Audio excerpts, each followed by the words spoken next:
Welcome. I'm Catherine Pfaff. I'm a math professor at Queen's University in Kingston, Ontario, so in Canada. And I'm often told things by students, or they say, they think I'm a natural teacher, or that, oh, you teach like you've taken all these math education classes, all these kinds of things. And to be completely honest, I started out absolutely horrid. And so part of how I learned to teach better, there are a number of ways. One of which was watching good teachers. When I was a early stage professor, I would sit in on graduate classes by other professors and, oh, that's a really good idea to do this or this. So I would mimic things that I thought would be successful. I've experimented a certain amount. Another thing, which is what I'm going to kind of focus on today, is that I've always actually read my course evaluations. And this was a really good opportunity to go through this. I think that a lot of people, particularly there's a lot of studies on this, particularly a lot of women had, they were critiqued much worse during this period of time and during this pandemic. So I thought I got two sets of evaluations from last semester, one of which I'll show a little at the end. I felt very good about them. The other set, it was not too surprising because the students throughout the semester had complained a lot to me. And it was actually to an extent that was at the time overwhelming. So this is a perfect opportunity to kind of go through everything they said and kind of process it, and not in a way of kind of frustration or like what a horrible situation I got stuck in, but in a way of looking at, well, what could have I done differently? Because maybe this was a circumstance where there were going to be 10 students that were going to be very frustrated and complaining a lot. But within any class, you might end up with students who are frustrated for various different reasons. And listening to, now I have a lot of data of frustrations, and then I can think through it at a time which is not during the class. So this is what I wanted to do. On there is my dog, Pierre. So he does sometimes try to, I was actually preparing teaching at the time while watching a cooking show in the background. And he was very certain I was not going to be doing that. So that's that. And what I'm going to do in the process of this is I'm actually going to start. So I'm going to do this as I would recommend doing it, or people have recommended to me, is that, so reading course evaluations can be really rough. Particularly if you're early stage, because there's going to be all kinds of things that you never even would have thought. It's really hard to take criticism. We're all overachievers. So I start out with, I'm going to start out with looking at, I get emails from students, which are really encouraging. And I'm going to start by actually going through just 3 that I chose that I received, I think, over the last few months, so that I'm kind of in the mood that, no, I'm actually a good teacher. And then we'll kind of go through we'll go through, I think, all of the negative comments. And then we'll go through a slide where I have a compilation of the positive comments, or at least some of them. I didn't actually include all of them. And then my evaluations from the other class, which went much better, so that we can look at those and be like, okay, context, you're not a horrible teacher. So here we go.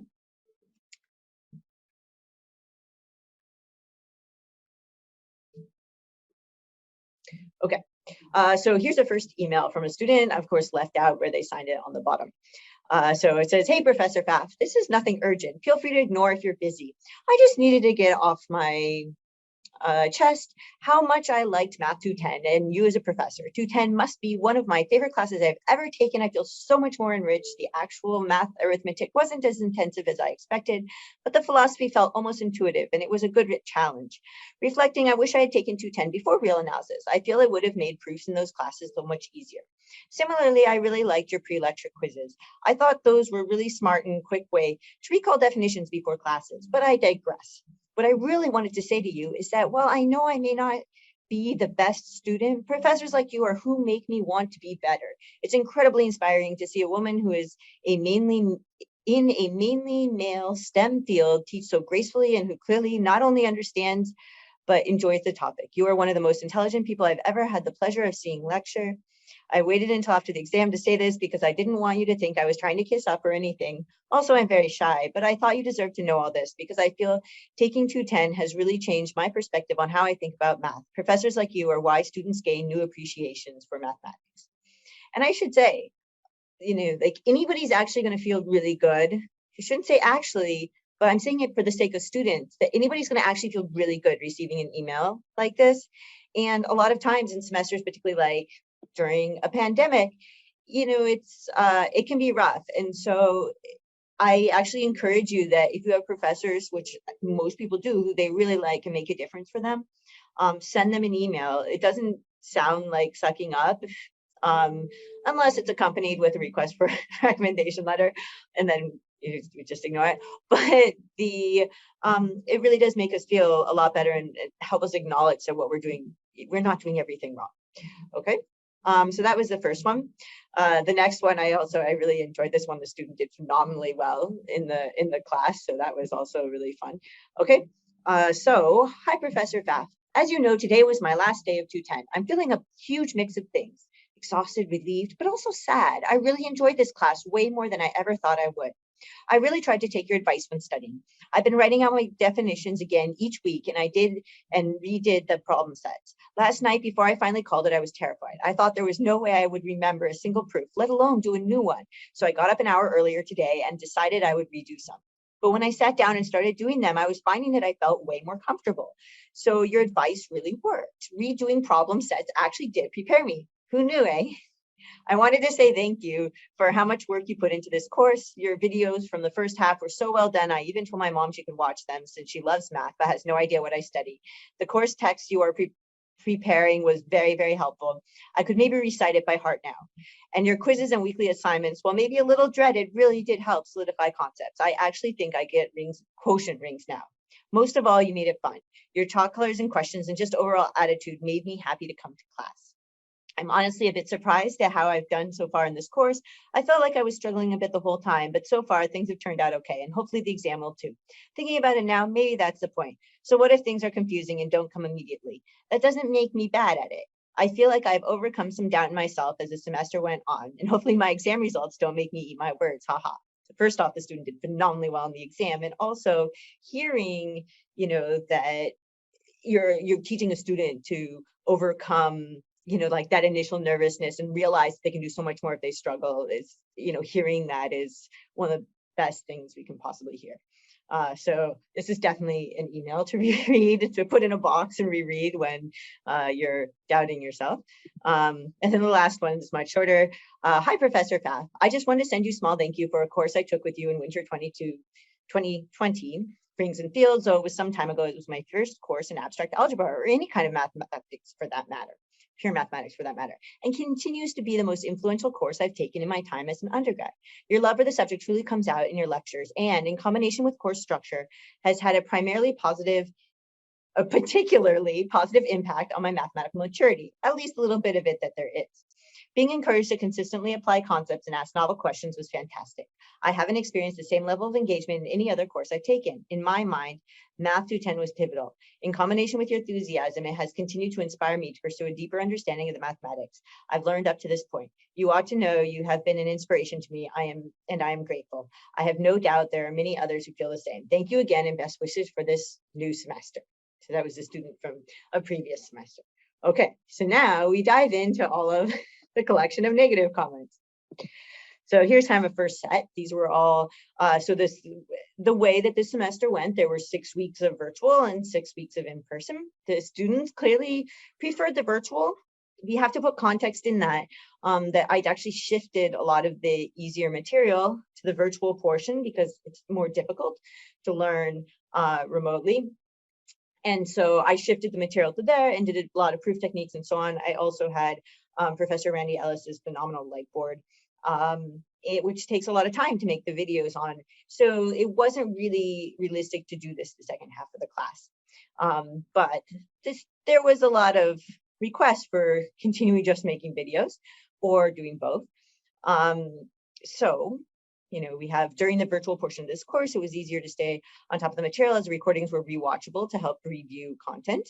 The virtual environment really promoted my learning. It would be helpful to have recordings of the lectures still made available to aid in reviewing content. They were still available in terms of they could see them on YouTube.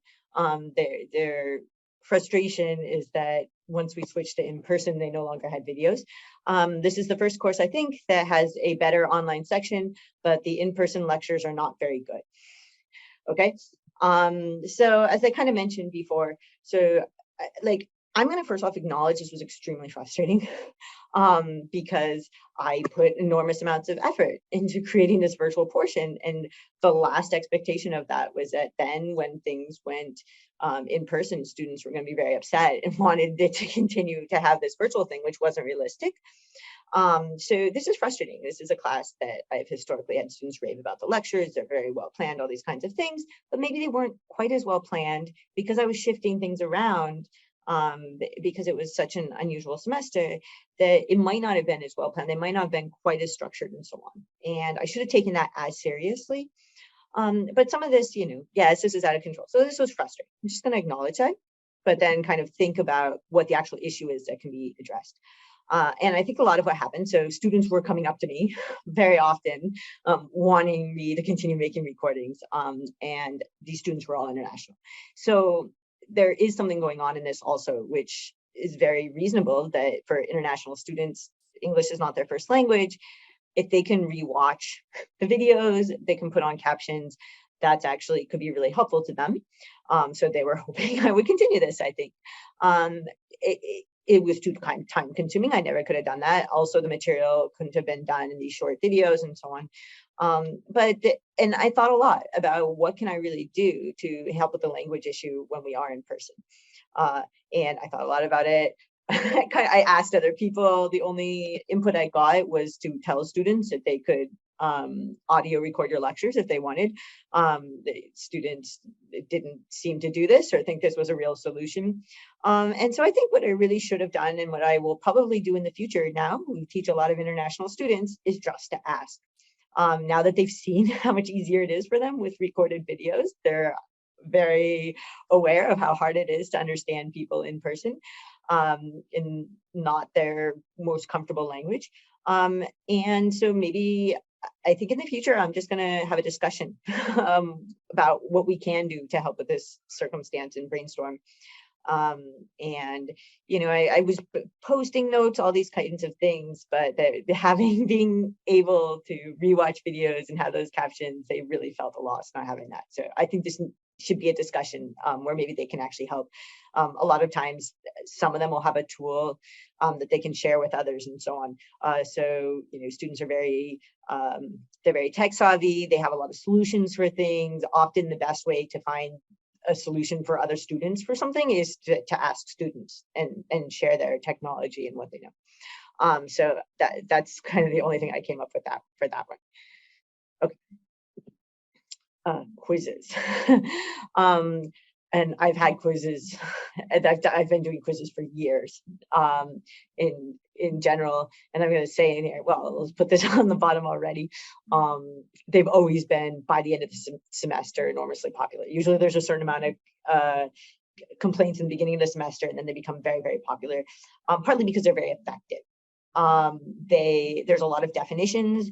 If the definitions pile up, you don't understand the lectures, all these kinds of things. Taking 2 minutes before, there's so many of the quizzes, and so many of them are dropped that it's not high stress, but you take them at the start of the class, so you actually spend 2 minutes studying, and you stay on top of the material, and you're there, and you're ready to learn the material, and so on.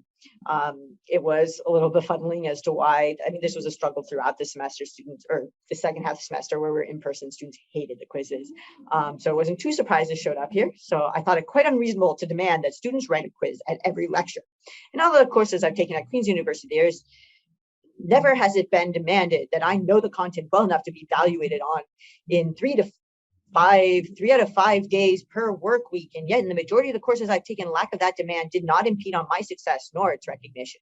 By the way, there were 2 quizzes a week that were on content. The other was to ask a mathematical question about the mathematical content of the work. It's just like a correction in there.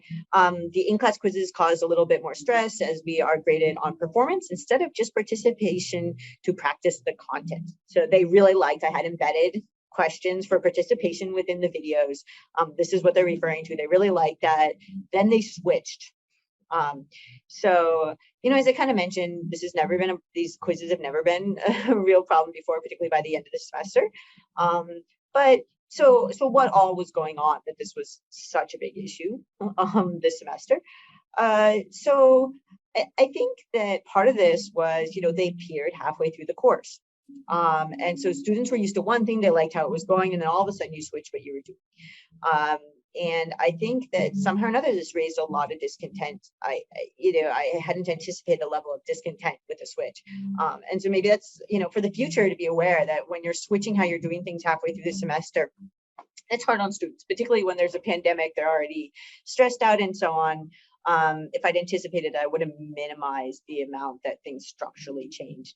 I just kind of had in my mind from the start how I would structurally do it remote and then in person. I think I even told them, but the switch caused a lot of just kind of stress. And yeah, so there's a lot of frustration. You're going to hear this in further ones.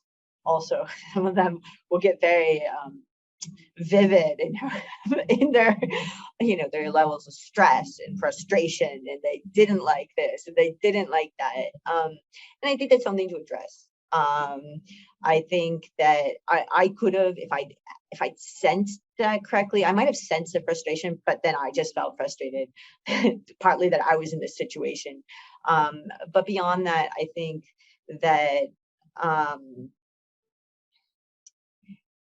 I should have addressed the stress. One thing was, it was still a pandemic. I probably could have relaxed a certain, just had less deliverables, just reduced the material down. I was really hoping that I could actually get through all the material if it was planned well. I didn't actually do all the material, but a reasonable amount of the material. I wanted the students to be able to take further classes and actually know something. But I think there was still there was so much extra stress of the pandemic that I don't think that actually went over well and might not have been reasonable. There were other things that normally I would do, and I'll talk about this later, to kind of increase the sense of community and involvement of students, which is I would basically, I learned this from other professors. I basically count the number of students in the class, I count the seats in the class, and students couldn't sit in the back few rows. And in some sense, I encouraged that by saying, if you want to use your technology, you need to be in those back rows. But normally I would just block those off so that students are actually in. I don't know how conceivable that could have been during the pandemic, but students need to be able to be spaced out if they were uncomfortable. But even still, allowing students to sit so far back, they didn't feel part of the classroom. They just kind of felt grumpy. Okay, so that's the quizzes. And a few of the takeaways, and at the end I'll go over the takeaways. Okay, technology-free rooms and other room issues. So technology-free rows. Let's start with the technology-free rows. This is something I've also done for a very long time. This is the first time this really created frustration. And by the way, so you will see, so this is the second paragraph. The first thing you see here is the second paragraph of another student who will show up later regarding their watch.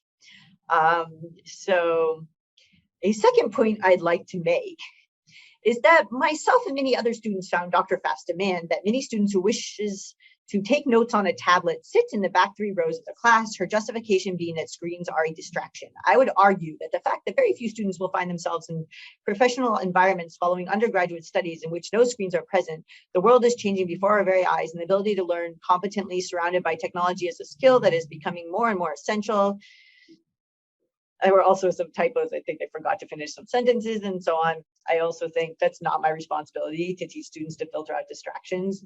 I feel like it's my responsibility to have as few distractions as possible, particularly because this is, you have students with a variety of conditions that make it difficult to filter. So I basically just disregard that one. I think it's kind of, it's not my job, and I don't want it to be my job. So having students with computer tablets to take notes be forced to sit in the back discriminates against students who have visual impairments. They might need to write notes on technology, are forced to sacrifice some of these, there's a lot of typos, are forced to sacrifice easier time reading the board. In order to use technology, students were required to sit in the back, which did not promote learning for those students. Okay, so we're going to kind of go through this one a little bit. So as I said before, this is a policy I've had for many years. It's also the room was an unfortunate room. It was difficult for people to see, so on. I should have had students sitting closer. I should have gone and checked out the room. I'll talk about this later. I normally would do this, go sit in different parts, see how well you can see, and then figure out ahead of time how you're going to adjust for this. I believe that I went to go see the room ahead of time and I wasn't able to access it. now that I'm recalling. So, but I still should have found a way to go and see and figure out how I was going to teach in that. The other thing though is that a lot more students are writing on tablets and computers. And so I do think that we need to have a space for students who screens. There's a lot of studies. It's distracting if you can see a screen. Any of us who've sat in any circumstance with people with screens, cell phones, anything in front of us, we know how distracting it is. It's very distracting. But there's a lot of students now who want to write on tablets. So I think the key is just to maybe just have like 1 or 2 or 3 rows in the front that are for students who don't want to have out technology, and then maybe in the further back rows, they can. Maybe if it's their cell phone they want to have out, they're going to need to be in like really close to the back because it's added distraction. But, or maybe not. I think that there's a lot of frustration with rules because of the pandemic, and we'll get into that. And so it might be beneficial just to reduce the number of rules. Okay, so next. So I wanted to focus in on something here, which is this language of discrimination. Everybody's, they're mentioning feeling discriminated against.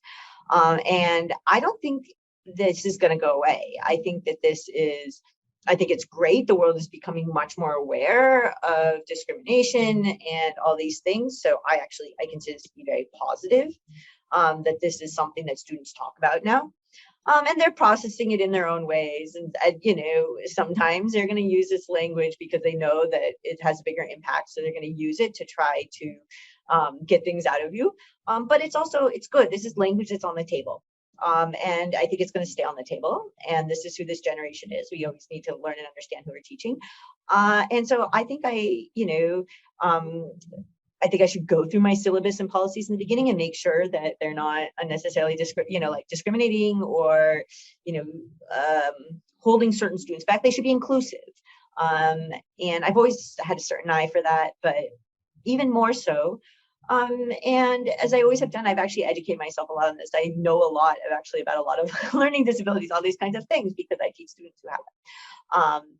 But beyond that is to listen to concerns and address them. It may or may not be. So if I have a policy, like the technology, it's then, if a student can't see, if this or that, then we have a discussion about what we can do so that they can still see, but they're not distracting other students. These can be discussions. And so I'll probably add something in there that's encouraging this, that if something is a problem, it's, let me know, and we can see if we can find a solution that doesn't, if the rule, there's a reason it's a problem for you particularly, we can discuss it. Okay. Other room issues.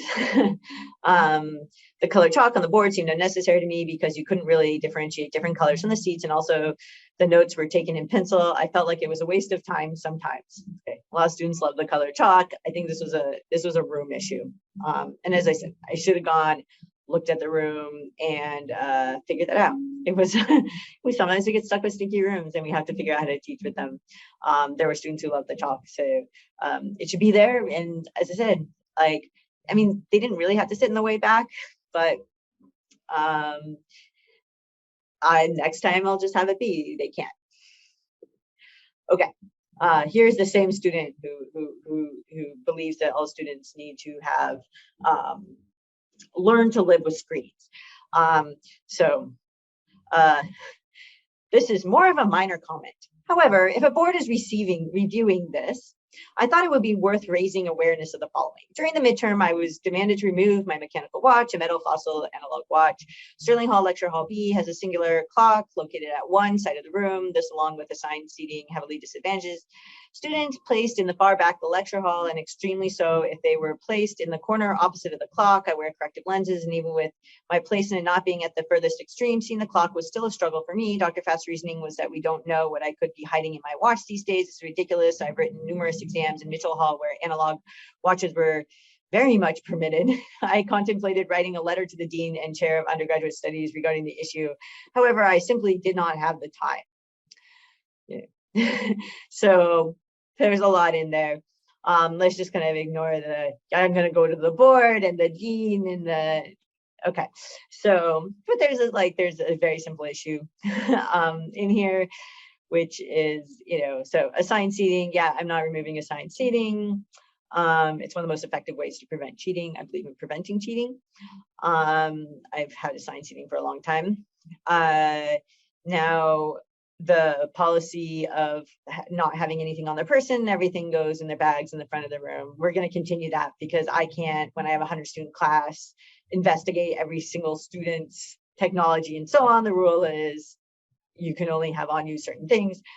What I did seem to forget from, having years where I wasn't in the classroom is that there's an easy fix for this situation, which is that you have a clock running on the screen in the front of the room. I think we were also writing times on the board in the front, but you just put on the screen a clock running. They know what time it is. You're good. So there's an easy solution to this. I will remember to do that next time.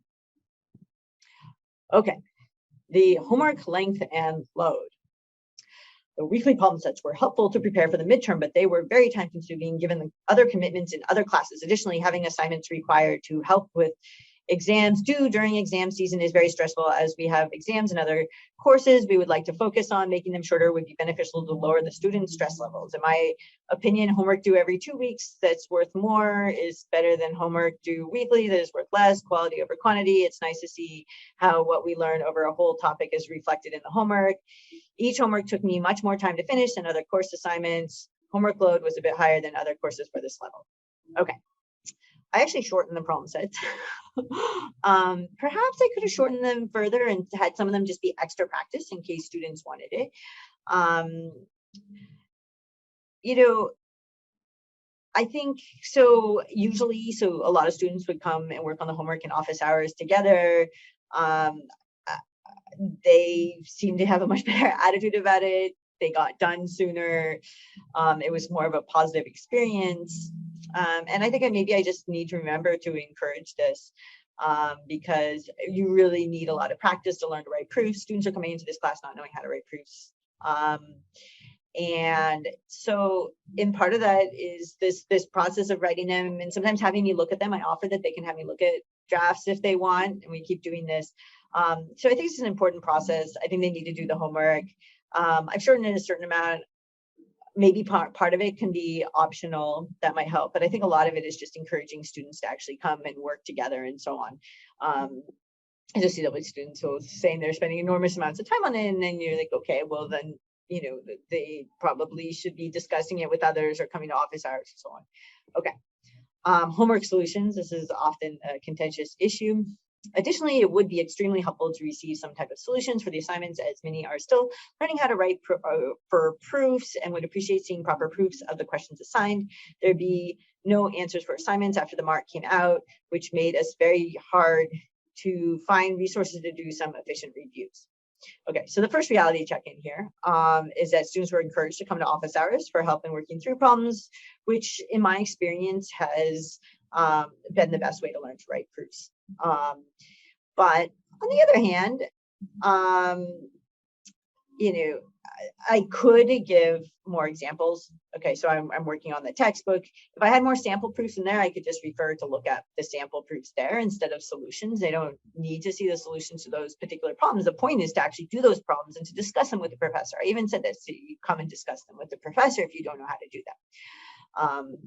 So the other bit of this is, I should say this maybe at more times, why I don't give solutions so that there's more clarity on that. Okay, homework extensions. This was a very big contested issue this semester. I'm only finding this one though. I feel like there might have been other ones on this. I at least got a lot of emails about this during the semester. I also feel like a more flexible program for handing in late assignments would have encouraged my participation, as sometimes I could have handed in the completed homework the same day, but the 0 meant I didn't. I feel like that policy doesn't reflect math knowledge or effort.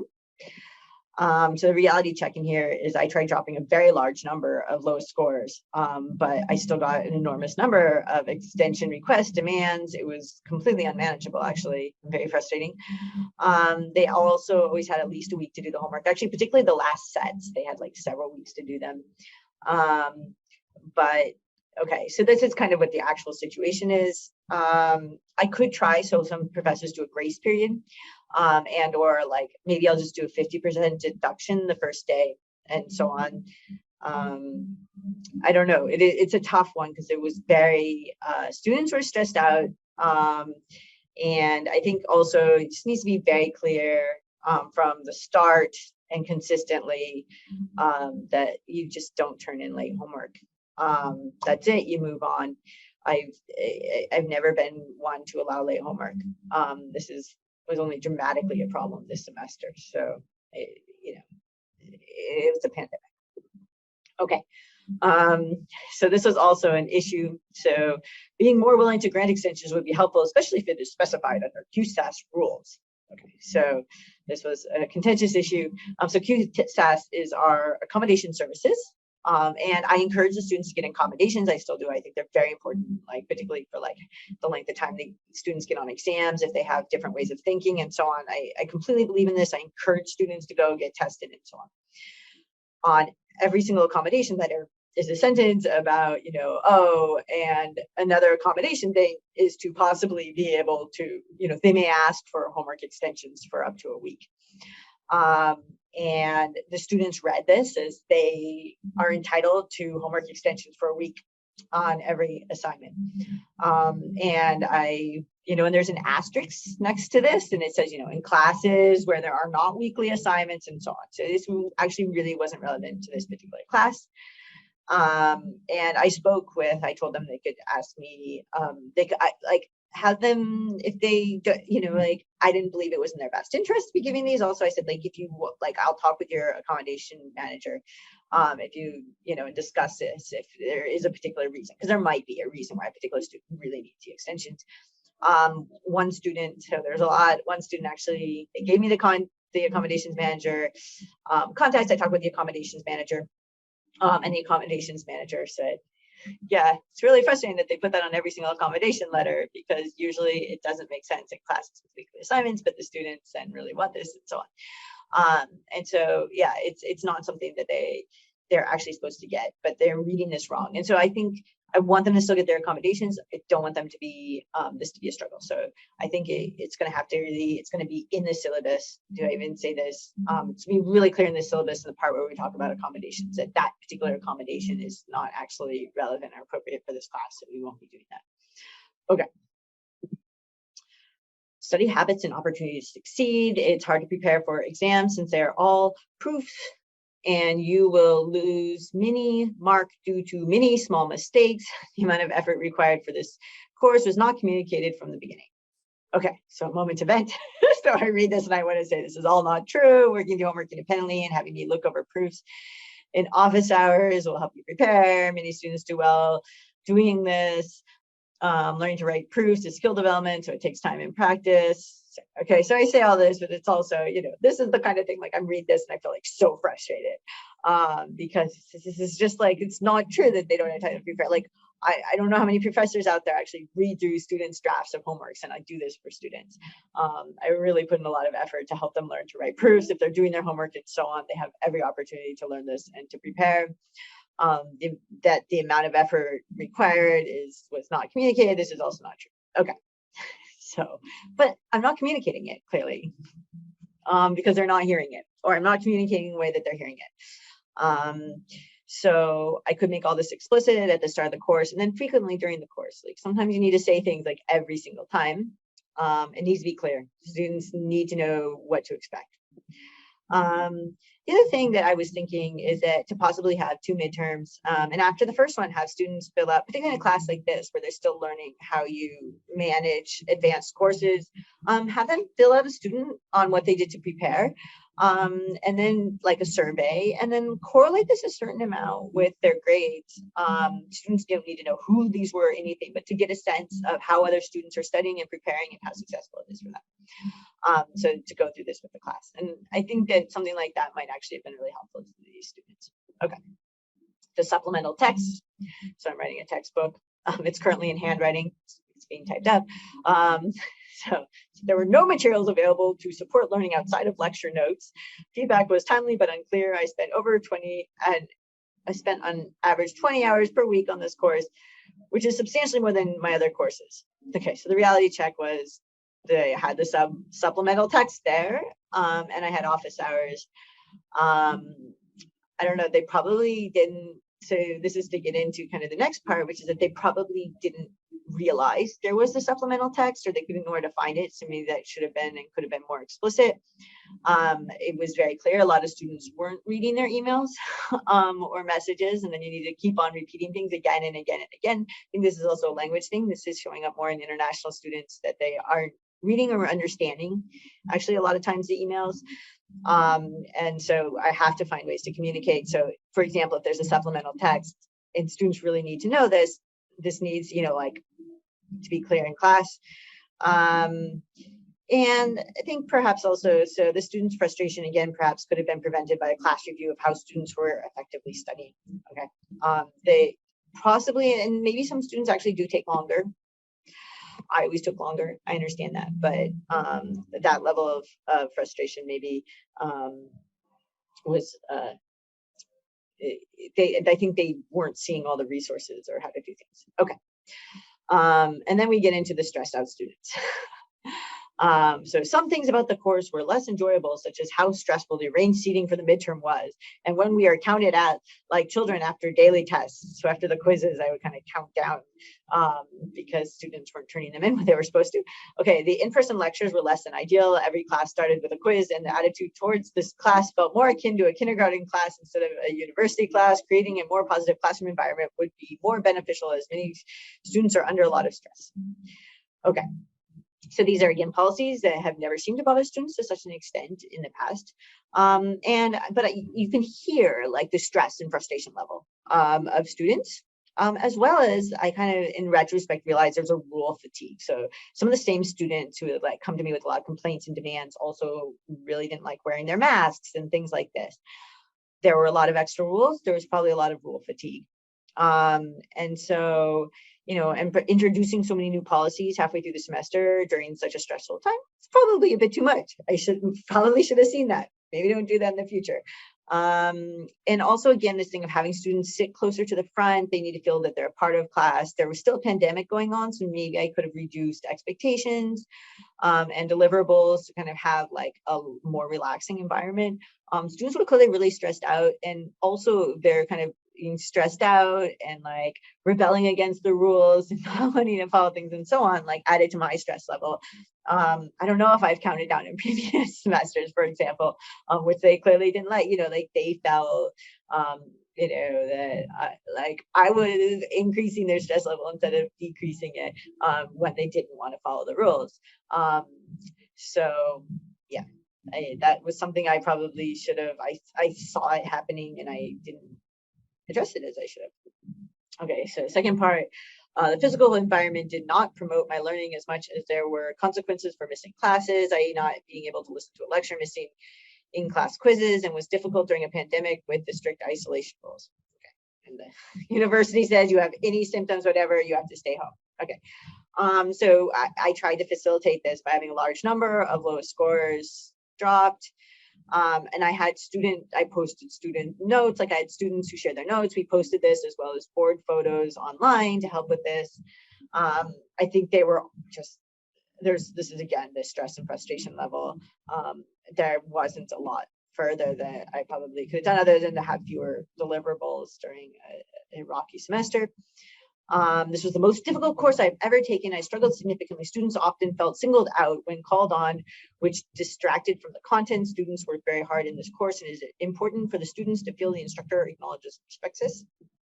Okay, I found this one really confusing. So as I said, I could have put more effort into the class environment and so on.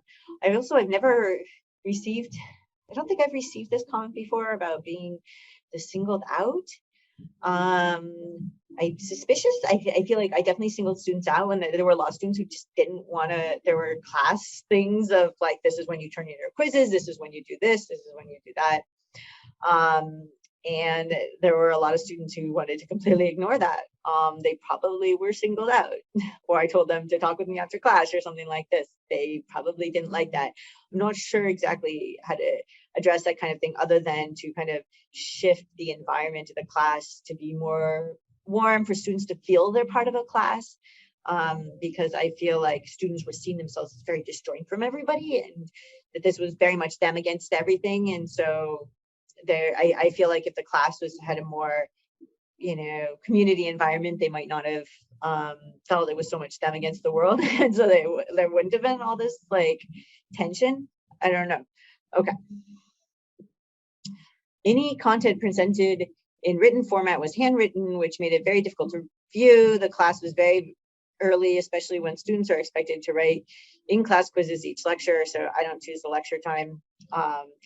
And the handwritten thing, that's a new one. My handwriting is generally thought of as the most ridiculously neat handwriting anybody's ever seen. So in many, many years, I've actually never had anybody complain about my handwriting. So I feel this is a class that like to complain a lot about everything.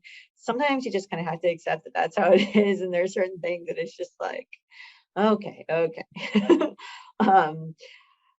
It's the first math class that I learned proving without allowed using math symbols ever. This is that's mathematical proofwriting. You don't just write it out in symbols. So maybe that could be better emphasized if this class is different than other classes, but it's going to be what future classes are probably going to be like.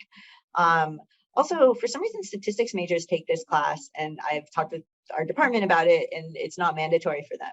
And I think a lot of the students who don't like it are statistics majors. So maybe it like needs to be more clear this is not a mandatory class for them. So if they don't want to write proofs, they don't have to.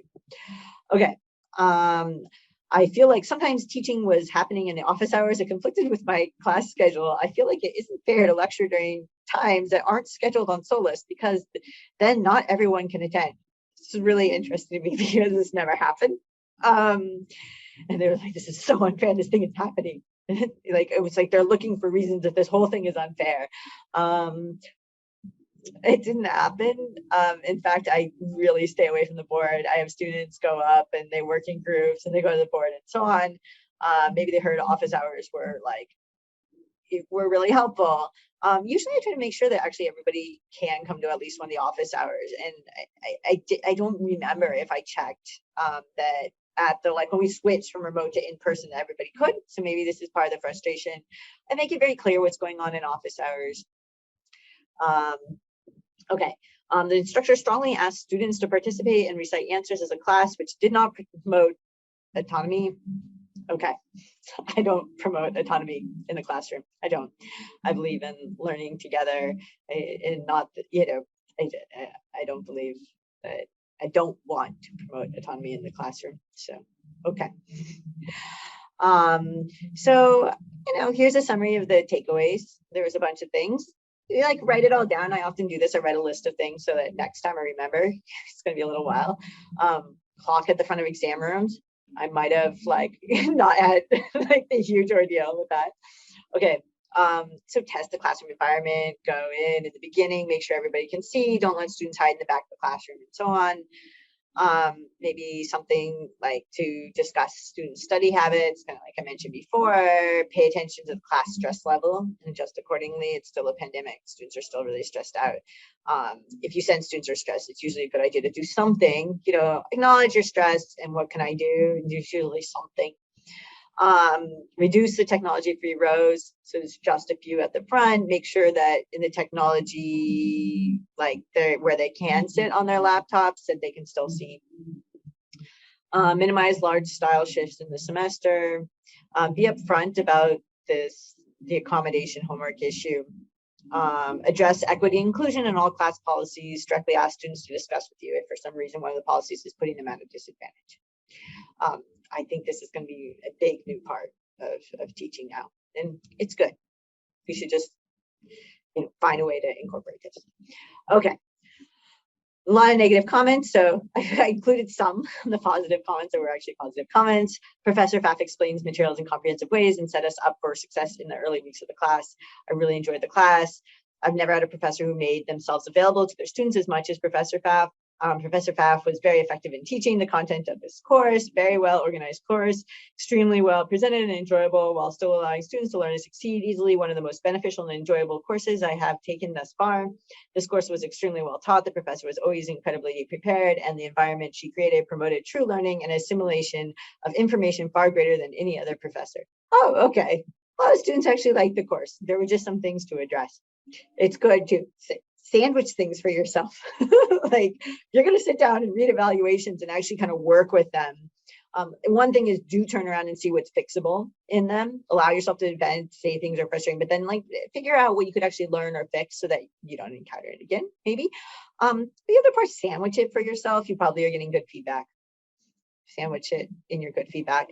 I also, a little bit more sandwiching. So my other class, I was very proud of this. This was a calculus for social science and econ that went really well. It's one of the best profs I've ever had. She actually teaches us instead of lecturing us. I find her videos to be very helpful and explanatory. Plus, her dog is super cute. She tries her hardest to make sure each student fully understands the concepts and is there to help whenever there's a whole bunch like this. There's a few complaints about the homework, which I didn't actually set. So there we go. I felt good. There's further ones here. Even though it's my first year, the effort you put into this course and the level of organization were amazing and made the class a lot less stressful. I usually like being in person for my classes, but I prefer the online format with one weekly in-person lesson. So that one had two. Once we switched to in-person, like 2 hours video and one in-person. Okay, so that's actually everything that I have. And again, I know it's very stressful to have to read through course evaluations. So, but you can learn a lot from them, and a lot of it is just kind of turning it around. So I kind of wanted to, because I did have, you could see there were a lot of frustrating evaluations this semester that I decided it would be a good semester to just sit and work through, like, how do I actually, I learn a lot actually from these semesters that don't go well, or in some ways don't go well. And so I wanted to kind of go through that and show, maybe I'll see you in another one of my lectures. Goodbye.